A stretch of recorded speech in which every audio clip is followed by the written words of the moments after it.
اعوذ باللہ من الشیطان الرجیم، بسم اللہ الرحمن الرحیم۔ آج ہم افعال القرآن سے کچھ مزید افعال پڑھیں گے۔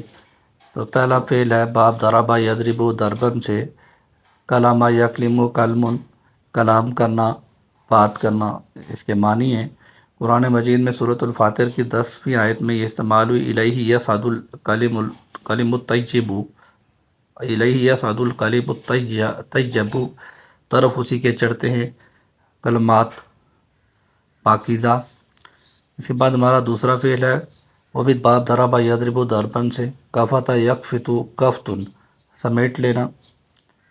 سورۃ مرسلات کی آیت نمبر 25 میں استعمال ہوا، الم نجعل الارض کفاتا، کیا ہم نے نہیں بنایا زمین کو سمیٹنے والی۔ پھر اس کے بعد ہمارا اگلا فعل ہے، اس کا تعلق بھی باب ضرب یضرب سے، کنز یکنز کنزن، جمع کرنا، خزانہ میں داخل کرنا ہے۔ مثال اسی سورۃ توبہ کی آیت نمبر 34 میں آیا، والذین یکنزون الذھب والفضة، اور وہ جمع کرتے ہیں سونا اور چاندی، والذین یکنزون الذھب والفضة، اور وہ جو جمع کرتے ہیں سونا اور چاندی۔ اس کے بعد ہمارا اگلا فعل ہے وہ بھی باب ضرب یضرب سے، کناسا یکنس کنوسن، غائب ہو جانا۔ اس کی مثال سورۃ تکویر کی آیت نمبر 16 میں آئی، الجوار الکنسی، چلنے والے، چھپ جانے والے۔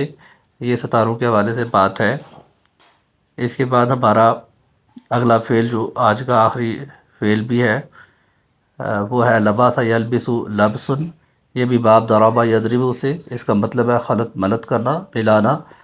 سورۃ آل عمران کی آیت نمبر 71 میں، لم تلبسون الحق بالباطل، تم حق کو باطل کے ساتھ کیوں ملاتے ہو۔ اللہ تعالیٰ ہمیں دین کو سیکھنے، سمجھنے اور اس پہ عمل کرنے کی توفیق دے۔ جزاک اللہ۔